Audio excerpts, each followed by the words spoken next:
So welcome to our YouTube channel guys. So guys, जितने भी student है BA programme के, उनके पास जो हिस्ट्री मेजर है culture transformation in earlier modern Europe second, तो आज हम उसका यूनिट नंबर सेकंड का पार्ट नंबर 4 करने जा रही हूँ।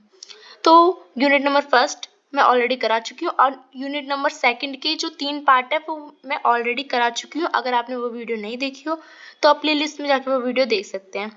तो आज हम करेंगे यूनिट नंबर 2 का पार्ट नंबर 4। इस जो हमारा चैप्टर है इसमें हमें पढ़ना है महिलाओं और नव सामाजिक परिवेश के बारे में हमें इसमें पढ़ना है। तो वीडियो स्टार्ट करने से पहले अगर ये पीडीएफ जो है ये आपको ये जो पीडीएफ चाहिए ये आपको English medium and Hindi medium दोनों में अवेलेबल हो जाएगी। तो आप अगर ये पीडीएफ परचेस करना चाहते हैं तो आप ये पीडीएफ ओनली 9 रुपीज़ में टेलीग्राम से आपको डिस्क्रिप्शन में लिंक मिल जाएगा, वहाँ से आप ले सकते हैं। हिंदी एंड इंग्लिश दो बोथ लैंग्वेजेस में जिसमें आप कंफर्टेबल हो पढ़ने में, आप उसमें ले सकते हो। मैं आपको पढ़ा हिंदी में रही हूँ, बट आप पीडीएफ से इंग्लिश में भी पढ़ सकते हो और आप हिंदी में यहाँ से समझ लो। तो चलिए स्टार्ट करते हैं आज की हमारी वीडियो। सो वीडियो स्टार्ट करने से पहले अगर आप हमारे चैनल पर नए आए हो तो नीचे दिए गए बेल आइकन को दबा के चैनल को सब्सक्राइब कर दीजिए, जिससे सारी नोटिफिकेशन जल्द से जल्द आपके पास पहुंच जाए। साथ ही आप हमारे टेलीग्राम चैनल पर भी जुड़ सकते हैं, जहाँ आपको बहुत सारे फ्री नोट्स भी मिल जाते हैं और आप ये नोट्स भी खरीदना चाहते हैं तो आप वहाँ से खरीद सकते हैं एंड आपको इन्फॉर्मेशन भी बहुत सारी टेलीग्राम पे मिल जाती है। तो चलिए स्टार्ट करते हैं आज का हमारा चैप्टर। तो हमें इसमें पढ़ना है महिलाओं और नव सामाजिक परिवेश। तो यूरोप में उस समय जो यूरोप में महिलाओं का जो नया नया समाज में जो परिवेश हो रहा था, कैसा हो रहा था, इसके बारे में हमें पढ़ना है। उस समय में महिलाओं की स्थिति क्या थी। जैसे कि आपने प्राचीन काल से देखा होगा, हर जो प्राचीन काल है हमेशा ही महिलाओं की स्थिति हमेशा दबी हुई रहती है पुरुषों से। तो हमें इसी के बारे में पढ़ना है। तो चलिए स्टार्ट करते हैं। तो पहले जानते हैं परिचय। तो प्रारंभिक आधुनिक यूरोप के जो पूर्व अध्ययनों में शायद ही कभी महिलाओं पर एक विमर्श के रूप में ध्यान दिया होगा। देखो आप, मैंने आपको इतने सारे चैप्टर अभी पढ़ाए कल्चर ट्रांसफॉर्मेशन के फर्स्ट एंड सेकंड यूनिट के भी 3 पॉइंट, पर इसमें कहीं महिलाओं का नाम नहीं था। तो यही इसमें कह रहा है कि अभी तक आपको कहीं भी ध्यान में महिलाओं का नाम नहीं आया होगा। लेकिन क्या हुआ, 1960 के दशक के बाद यह यूरोप में सामाजिक और सांस्कृतिक परिवर्तन आया और फिर कुछ अलग दिखने लग गया। फिर क्या हो गया, महिलाओं की भी भूमिका समाज के बड़े बड़े कार्यों में, बड़े बड़े क्षेत्रों में दिखने लग गई। जैसे कि जॉन कैली, मैरी विस्नर, हेक्स कैरेला और बहुत सारे ये जो नाम है, ब्रन, डोरिंडा, और जो आपने महारानी एलिजाबेथ प्रथम तो सुना ही होगा हमेशा, जो ब्रिटेन की रानी थी, तो वो भी उस काल में जो उभरी थी वो भी तो एक महिला ही थी। तो उस समय कैसे यूरोप में नया परिवर्तन आया और महिलाओं को भी उच्च उच्च पद देने लगे और समाज की अच्छी अच्छी चीजों में और जो पब्लिक सेक्टर होते हैं उसमें उनकी भूमिका बढ़ी। तो हमें यही पढ़ना है। तो आप इसमें से कुछ जो महिलाएं हैं जो बहुत जिनका समाज में योगदान रहा है उस समय की, उसके नाम आप याद कर लीजिएगा। आपको जो इजी लगे आप 3-4 याद कर लीजिएगा इसमें से। तो इतिहासकारों ने प्रचलित जो लिंग भूमिका और इसकी अवधि है उसमें क्या करा था, महिलाओं और उनकी बदलती जो स्थिति है उसका एक रूप प्रदान किया था। मतलब जो उस समय के जो राइटर थे उन्होंने इसको बहुत ज्यादा उभारा था। महिलाओं को उभारने में कुछ राइटरों का भी योगदान रहा है। तो अधिकांश विद्वानों के लिए प्रारंभिक आधुनिक यूरोप में जो पुनर्जागरण था और जो धर्म सुधार आंदोलन और ज्ञान युद्ध, ये जो 3 युग थे, इसमें जो महिलाओं की स्थिति थी उसमें सुधार काल इसको कहा है। मतलब उसके कारण ही महिलाओं की जो स्थिति है वहां पे उसमें सुधार आया है। पुनर्जागरण, धर्म सुधार आंदोलन और जो ज्ञान युद्ध था, साइंटिफिक रेवोल्यूशन था, इसके कारण ही, जिसने क्या करा, महिलाओं के चारों ओर से बावजूद जो बंधन थे उस बंधन को तोड़ा, कमजोर कर दिया, उन्हें मजबूत अवसर प्रदान किए। मतलब उनको अवसर मिला, उनको अपॉर्चुनिटी मिली, किसमें, एजुकेशन में, सार्वजनिक क्षेत्र में, पब्लिक सेक्टर में, इन सब में उनकी एक पहुंच प्रदान की। मतलब वहाँ अब महिलाओं को भी इस चीज की अनुमति मिलने लगी कि आप शिक्षा ले सकते हो, सार्वजनिक क्षेत्र में अपना योगदान दे सकते हो, पर इससे पहले नहीं था। तो लेकिन जो जॉन कैली थी और जो अन्य विद्वान के अनुसार ये माना जाता है कि जो मध्ययुगीन काल था उसमें जो महिलाओं को अधिक स्वतंत्रता थी। कुछ विद्वान ऐसा भी मानते हैं कि जो मध्य युग था यानी जो मिडिवल एज था उसमें महिलाओं का जो योगदान था वो ज्यादा था, और कुछ मानते हैं कि अब जो आकी स्थिति सही हुई है। तो सबके अपने अपने विचार है। तो स्वतंत्रता और अवसरों का आनंद उनको मिला था ऐसा मानते थे। तो यूरोप का जो प्रारंभिक आधुनिक समाज था वो कैसा था, पेट्रियार्की सिस्टम था, यानी पितृसत्तात्मक था। मतलब सारी पावर्स किसके पास होती थी, पुरुषों के पास होती थी। तो विनियमित और व्यवस्थित था उस समय ऐसा। महिलाओं को सार्वजनिक क्षेत्र और गतिविधि में हस्तक्षेप करने का जो स्थान दिया गया, यानी इस समय क्या हुआ, कल्चर ट्रांसफॉर्मेशन सेकंड में हम ये जो पढ़ रहे हैं, इसमें महिलाओं को भी योगदान दिया गया और जो सार्वजनिक क्षेत्र है उसमें उसकी भूमिका हुई। हालांकि कुछ मापदंड भी थे और कुछ चुनौतियां भी थी। उस चुनौतियों के बीच जो जो उस समय की जो महिलाएं थी बहुत उभरी, तो उसके बारे में हम पढ़ रहे हैं।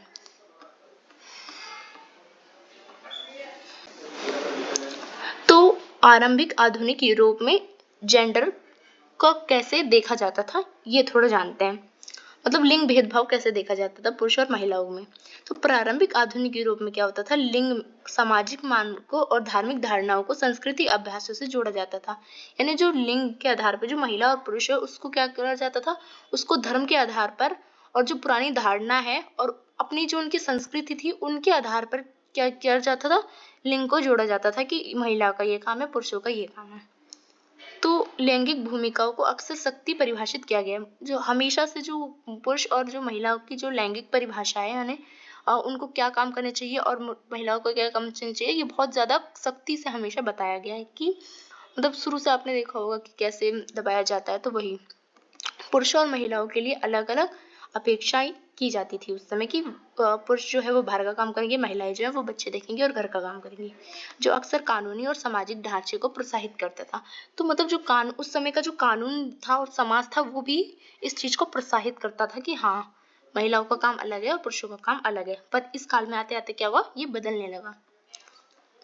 तो दोहरी लैंगिक भूमिका थी उस समय, यानी प्राचीन आधुनिक यूरोप में समाज में लैंगिकता की दोहरी समझ थी, यानी पुरुषों को अलग देखा जाता था और महिलाओं को अलग देखा था। पुरुषों की शक्ति जो है वो तर्क और अधिकार से परंपरागत थी कि वो बोल सकते हैं, सवाल कर सकते हैं, और जो महिलाओं था उसको माना जाता था वो कोमलता है, वो घरेलू है, घर का काम करेगी, उसकी भावनात्मक शैल थी, तो उनको कमजोर दिखाया जाता था। और पैट्रियार्की सिस्टम था, यानी पितृसत्तात्मक था। प्राचीन आधुनिक यूरोप में जो सभ्यता थी वो पितृसत्तात्मक यानी पैट्रियार्की सिस्टम थी। तो जहाँ जो मेंस होते थे वो सार्वजनिक और जो निजी क्षेत्र होते थे, यानी प्राइवेट और जो पब्लिक सेक्टर्स होते थे, उनमें जो मेन जो पावर्स होती थी, शक्ति होती थी, वो किसको दी जाती थी, वो मेंस को दी जाती थी उस समय। तो ये जो पितृसत्तात्मक प्रणाली थी, यानी जो पैट्रियार्की सिस्टम थी, ये पैट्रियार्की सिस्टम, ये जो नियम धर्म और धारणा और इसकी जो सांस्कृतिक और जो परंपरा है, ये बार बार इस चीज को बार बार उभारती थी। मतलब उस समय की संस्कृति, उस समय की जो धर्म है, ये सब इस चीज को बढ़ावा देती थी। विवाह और परिवार। प्राचीन आधुनिक यूरोप की जो सभ्यता है उसमें जो विवाह वो एक महत्वपूर्ण इंस्टीट्यूशन थी, एक बहुत महत्वपूर्ण क्या थी, संस्था थी।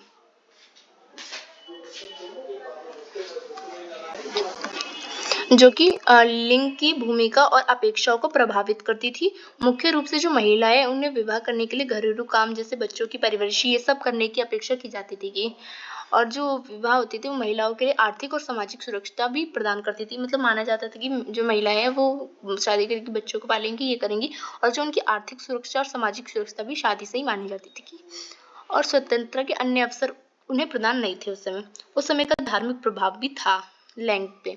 कैसे प्राचीन आधुनिक यूरोप में धार्मिक विचार और संस्था जो है वो लैंगिक अवधारणाओं पर प्रभाव डालती थी। उन्होंने सीधा सीधा वो धर्म से जुड़ा हुआ था। ईसाइयों ने पारंपरिक जो लैंगिक नियमों को मजबूत किया, महिलाओं और पुरुषों की जो प्रति अधीनता है उसको दिखाया और इसकी आवश्यकता पर जोर दिया। मतलब धर्म ने भी इसको प्रोत्साहन दिया था। काम और आर्थिक भूमिका। काम और आर्थिक भूमिका में भी जो पुरुष होते थे उसको अधिक माना जाता था और महिलाओं को आर्थिक गतिविधियों में कम भूमिका थी इनकी। इनको माना जाता था कौन कौन सा घरेलू काम या ग्रामीण काम, जो शिल्पकार, घर में बैठे बैठे कोई काम होता है क्या, जैसे कृषि उत्पादन, घरेलू सेवा, इन सब का ही काम दिया जाता था चुन चुन के। शिक्षा और बौद्धिक जीवन में इनका कैसा योगदान था, तो प्राचीन आधुनिक यूरोप में जो महिलाओं की शिक्षा थी वो बौद्धिक परिसर तक सीमित थी, यानी बस बुद्धि तक, उनको शिक्षा ज्यादा नहीं दी जाती थी। प्राथमिक शिक्षा जो होती थी उनको लड़का और पुरुष के लिए सुरक्षित थी। मतलब मतलब जो लड़के होते थे सिर्फ उन्हें ही दी जाती थी शिक्षा, जबकि लड़कियों को गृहस्थ कौशल शिक्षा दी जाती थी। लड़कों को बाहर की चीजें पढ़ाई जाती थी, साइंटिफिक रेवोल्यूशन सब बढ़ाया जाता, पर जो महिलाएं थी उसको बस घर चलाना, खाना बनाना ये सब सिखाया जाता था। प्रतिबंधों के बावजूद महिलाओं ने उस समय क्या करा, सैलून्स और संवाद नेटवर्क जैसे कई औपचारिक माध्यम से अपनी भूमिका को अदा किया और उभरी। उस समय लैंगिकता और कानून, प्राचीन आधुनिक यूरोप में जो कानूनी लैंगिक असमानता थी उसको प्रतिबंध किया, उसको बढ़ावा देती थी, जो जिसने विवाह, भूमि स्वामित्व और जीवन के तत्वों को नियंत्रित करने में कानून का अक्सर पक्ष में भूमिका दी है। महिलाओं के पास जो सीमित अधिकार थे वे कानूनी प्रतिबंध से बंधे हुए थे। अब जानते हैं सार्वजनिक क्षेत्र में जो महिलाएं उभरी उसके बारे में। हालांकि सक्रिय राजनीतिक जो थी उस समय पुरुषों के हाथ में थी, यानी पैट्रियार्की सिस्टम ही था, पर यूरोप के कई क्षेत्रों में कुछ महिला शासक भी थी, जैसे कि एलिजाबेथ प्रथम थी। एलिजाबेथ प्रथम जो थी वो ब्रिटेन की फर्स्ट महारानी थी।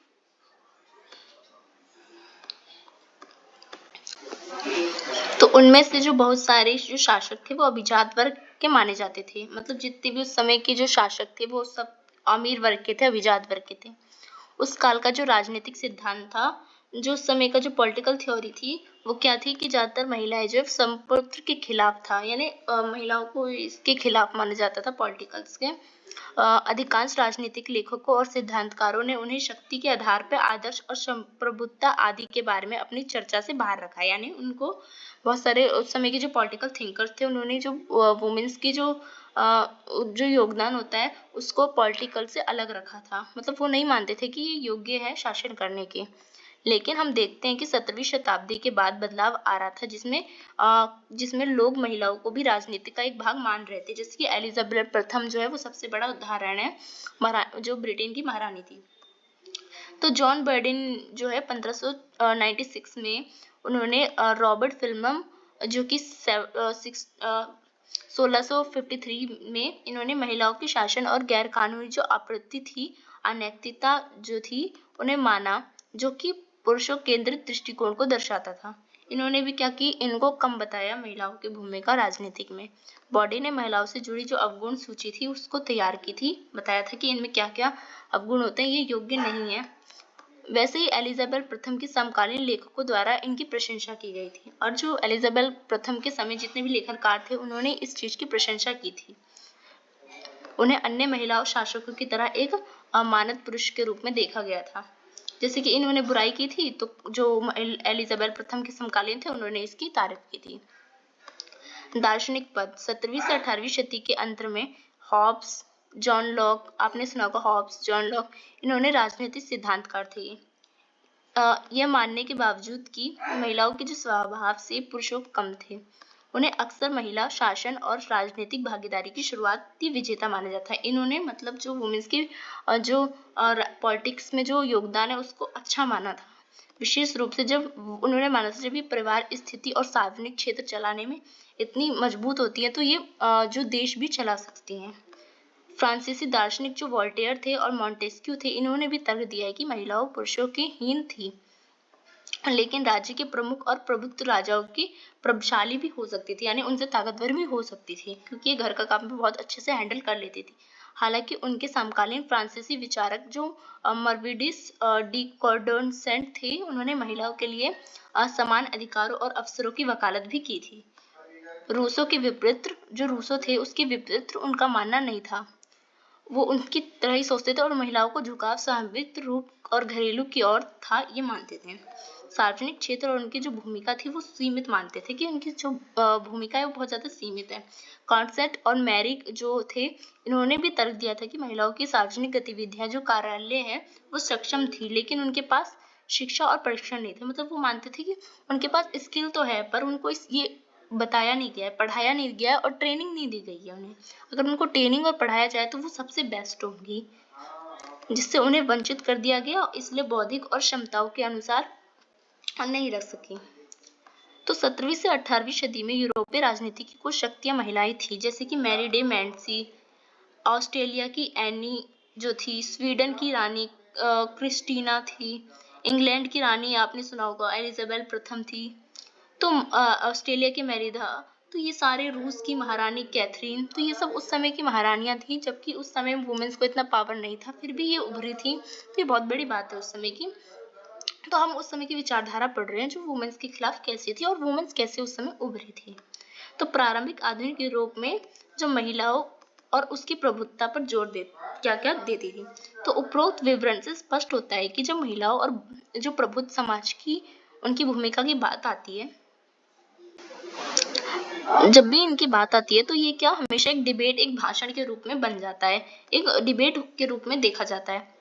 ये नारीवादी जो विचारधारा की विकास और समाज के अधिकारों मांग के लिए बहुत महत्वपूर्ण अवधि थी। मतलब नारीवादी आंदोलन के लिए बहुत एक महत्वपूर्ण अवधि थी। लेकिन इसी अवधि में पुरुषों और महिलाओं की अलग अलग क्षेत्रों में विचार मजबूती की गई, जिसे वैध माना गया। महिलाओं की जो स्थिति है उसको एक साथ ऊंचा किया गया और इनको अच्छे अच्छे पद दिए गए। उन पर लगाई गई सीमाओं जो था उसको प्रतिबंध को हटाया गया और ज्ञानोदय में इसका बहुत बड़ा योगदान रहा। उनके बड़े पैमाने पर बौद्धिक राजनीतिक चर्चाओं में उन्होंने भाग लिया।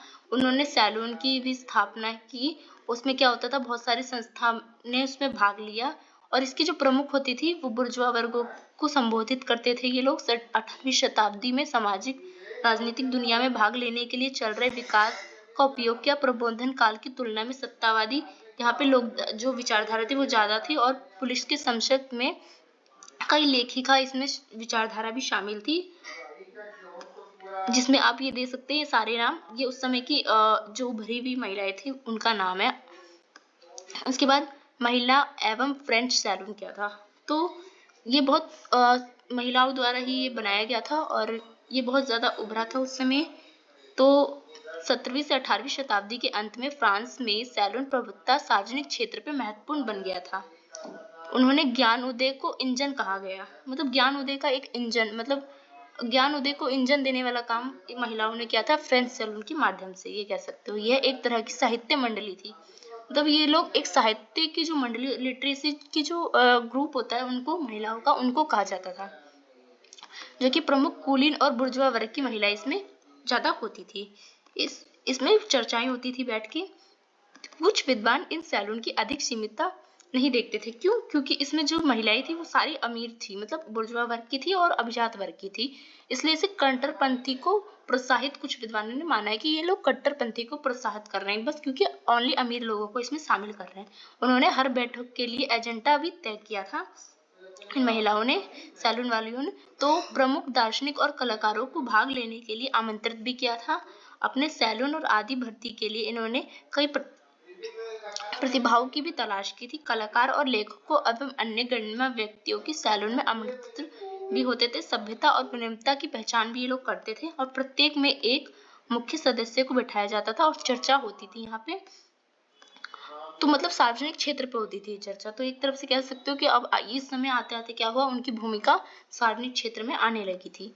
सैलून और उनकी सहयात्रियां 18वीं सदी के फ्रांस और शेष यूरोप में जनमत को आकार देने का महत्वपूर्ण भूमिका निभाई। यह शिक्षा और मनोरंजन की संस्था थी। 18वीं सदी के अंत तक में तेजी से यह उभरा। क्रांतिकारियों की केंद्र में कुछ विचारक स्वतंत्रता, समतावाद और सहिष्णुता की लोकप्रिय बनाने के बावजूद भी जो फ्रांसीसी क्रांति है उन्हें उपसाह और अपमान का निराशा देखना पड़ा था। प्रारंभिक आधुनिक यूरोप की प्रमुख महिला हस्तियां के बारे में पढ़ते हैं। तो पहली है एलिजाबेथ प्रथम, जो कि इंग्लैंड की महारानी थी। इनका जो शासन रहा था वो 1533 से लेके 1603 तक रहा था। एलिजाबेथ प्रथम जिनका राज्य उनकी मृत्यु तक चला था, युग के सबसे प्रसिद्ध लोग में ये शामिल थी उस समय की महिलाओं में। ये राज्य की कुशलता, बुद्धिमत्ता, कला, प्रतिष्ठान के कारण राजा कभी कभी इस जो राज था उसको एलिजाबेथ युग भी कहा जाता है। उन्होंने राजनीतिक, आर्थिक, सांस्कृतिक इन सबको बढ़ावा दिया था। एलिजाबेथ प्रथम का गद्दी पर बैठना पितृसत्तात्मक में महिलाओं की एक अपॉर्चुनिटी थी। उस समय जो पेटार्की सिस्टम था उसमें एक महिलाओं का बैठना इतनी बड़ी गद्दी पे, ये एक बहुत बड़ी, एक कह सकते हो, चुनौती थी। लेकिन उन्होंने लगभग 4 दशक तक सफलतापूर्ण इस पे शासन किया। एक महिला रानी के रूप में, शक्ति के रूप में काम किया और अपने जो विभिन्न दल और हितों को संतुलन करने में और अच्छा से उन्होंने निभाया इस चीज को।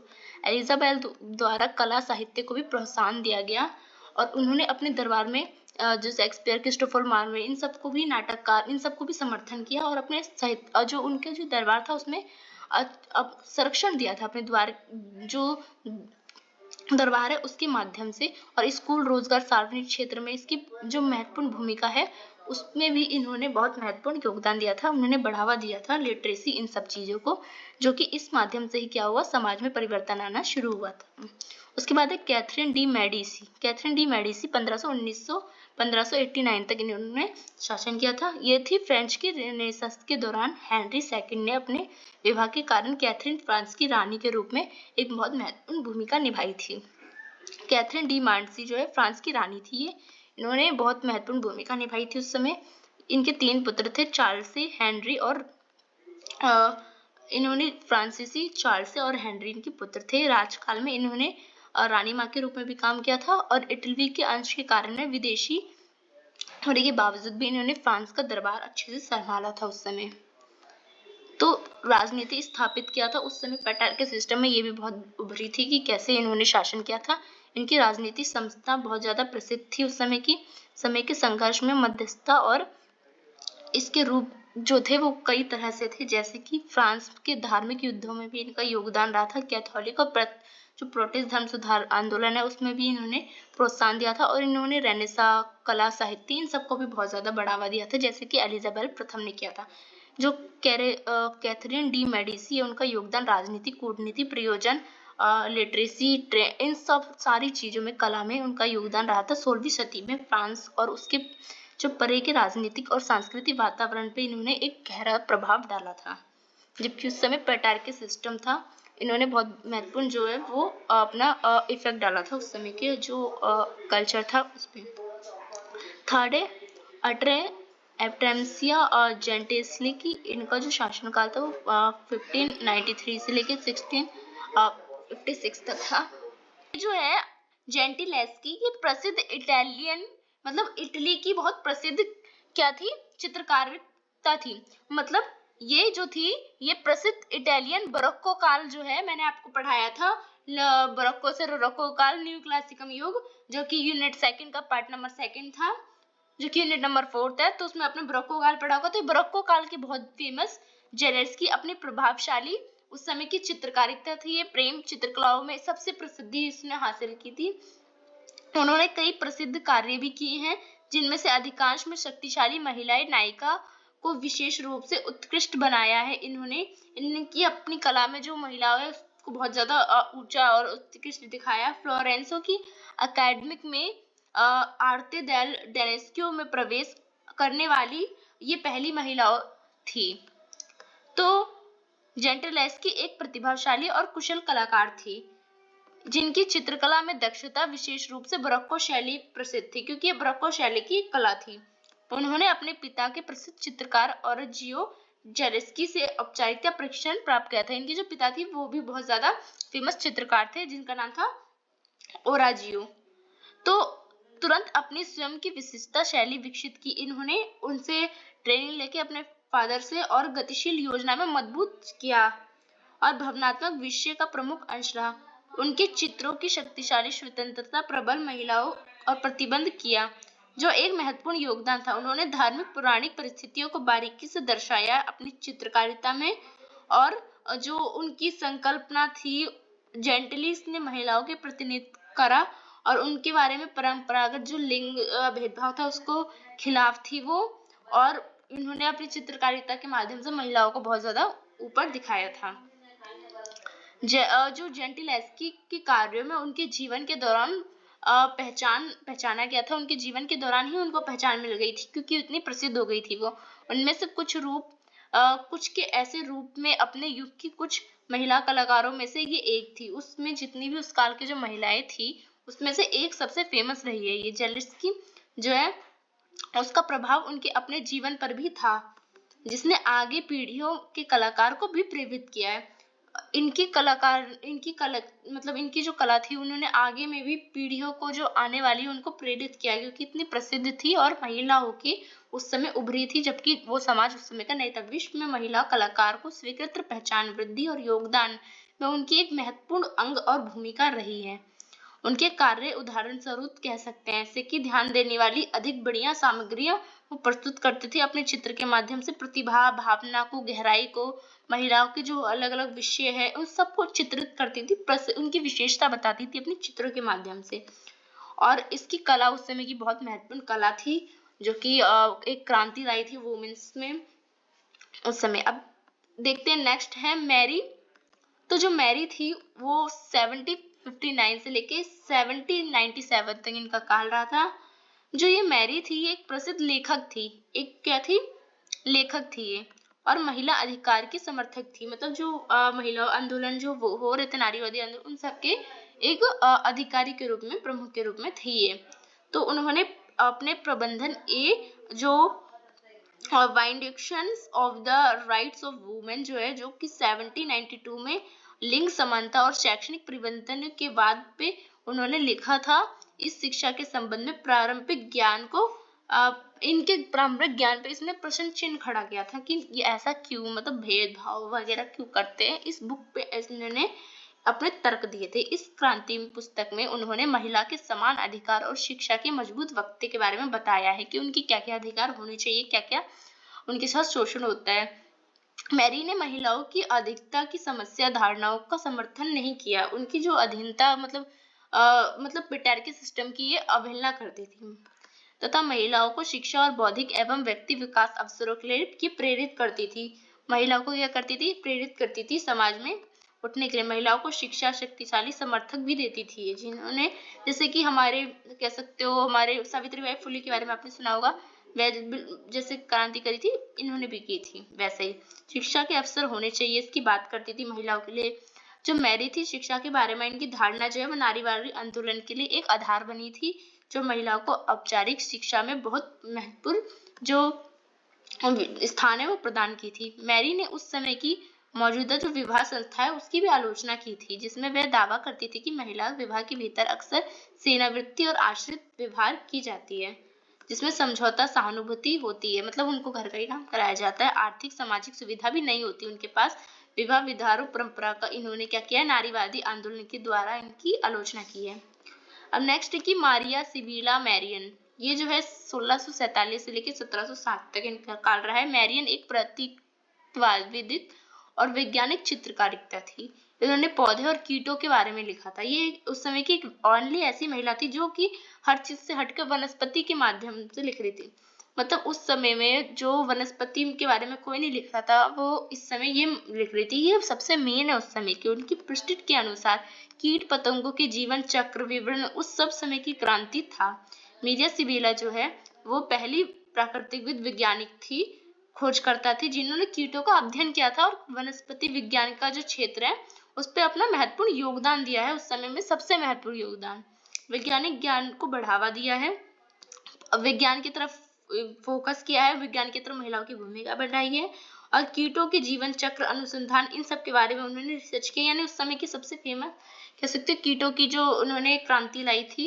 अवलोकन और छवियां करी उनकी पहलीबाजी काम, विशेष रूप से चित्रित वैज्ञानिक जो जैसे कि कीटों के विकास, उनका महत्वपूर्ण कैसे, उनको कैसे देखा जाए, इन सब के बारे में वो रिसर्च करती थी। मतलब साइंटिस्ट के रूप में मैरियम की वैज्ञानिक रुचियां उन्हें यात्राओं पर भी ले गई बहुत जगह। उन्होंने 1699 में दक्षिण अमेरिका की सुनिमा की एक ऐतिहासिक यात्रा भी उसमें शामिल है। मतलब अब इन महिलाओं को टूरिज्म का भी मौका मिलने लगा। क्यों? क्योंकि ये क्रांति लाने लगी विज्ञान में, इनका बहुत बड़ा योगदान रहा। यात्रा में महिलाओं की यात्रा अन्वेषण, व्यापकता, आवश्यकता चीजों, दूर दराज की कठिन यात्रा को क्या करती थी? अन्वेषण करती थी, खोज करती थी। सुलेमान में मैरियन द्वारा किए गए अवलोकन ने वन्य जीव को बहुत जानकारी प्रकट की है। वहां पे जाके इन्होंने बहुत सारी जो खोज है उनके बारे में, जो कीट होते हैं, कीड़े होते हैं, उनके बारे में निकाली है। ये महिला महत्वपूर्ण थी जिन्होंने अपने कार्यकर्ता नेतृत्व और अस्वीकारशीलता बौद्धिक प्रयासों के माध्यम से प्रारंभिक आधुनिक यूरोप में एक दीर्घकालिक प्रभाव डाला, यानी एक बहुत गहरा प्रभाव डाला। उस समय सामाजिक परंपराओं में उनके रखे हुए प्रतिबंधों के बावजूद उन्होंने उस समय की जो बौद्धिक राजनीतिक माहौल है उसमें अपना बहुत बड़ा महत्वपूर्ण योगदान दिया, क्योंकि उस समय कोई ये नहीं कर रहा था कीटों पे, और उस समय ये उभरी थी सबसे महत्वपूर्ण। तो निष्कर्ष के तौर पर हम ये कह सकते हैं कि प्रारंभिक आधुनिक यूरोप में महिलाओं की जो भूमिका है वो सांस्कृतिक परंपरा और व्यक्तिगत उपलब्धियों और समाज के मापदंडों के बीच ही वो प्रतिबंध थी, मतलब जैसे प्रतिबंध था उन पे हर चीजों पे, संस्कृति से लेके भूमिका, उनकी परंपरा के चलते, व्यक्ति की उपलब्धता, लिंग के आधार पर इनको क्या था, प्रतिबंध थे। औपचारिक स्कूली शिक्षा और राजनीतिक शक्ति का भी इनको सार्वजनिक अधिकार से वंचित रखा गया था। महिलाओं ने विभिन्न क्षेत्रों में उल्लेखनीय योगदान लिए बाधाओं को पार किया, मतलब इतने प्रतिबंध होने के बाद भी उस में बहुत ज्यादा उल्लेखनीय महिलाएं रही, जैसे एलिजाबेथ प्रथम पढ़ा हमने, फ्रांस की रानी पढ़ा, ये सब भी उनके प्रतिबंध थे, फिर भी हम ये उस समय उभरी। तो इस युग में कुछ उल्लेखनीय महिलाएं थी जिन्होंने अपना उम्मीदों पर पानी फेरते हुए अपने जो काम है उसको बढ़ावा दिया, और एलिजाबेथ प्रथम ये सब अब बहुत ज्यादा उभरी उस समय। तो इन लोगों ने कला, विज्ञान, इन सबको भी क्या किया, प्रोत्साहन दिया, जिसने विज्ञान को बढ़ाने में और समाज में जो वैज्ञानिक क्रांति है इसको भी लाने में, औद्योगिक क्रांति लाने में, और इन सब में बहुत महत्वपूर्ण भूमिका निभाई है। तो जो आपका ये चैप्टर था वो था यहाँ पे खत्म, महिला और नव परिवेश की। इसमें हमें पढ़ रहे थे कि पहले के समाज में, यूरोप में जो अर्लियर मॉडर्न एज था उसमें महिलाओं की स्थिति कैसी थी। तो अर्लियर मॉडर्न यूरोप में महिलाओं की स्थिति थोड़ी थोड़ी सुधर रही थी, बहुत ज्यादा प्रतिबंध थे, फिर भी बहुत सारी महिलाएं उभरी थी। तो यही हमें पढ़ना था।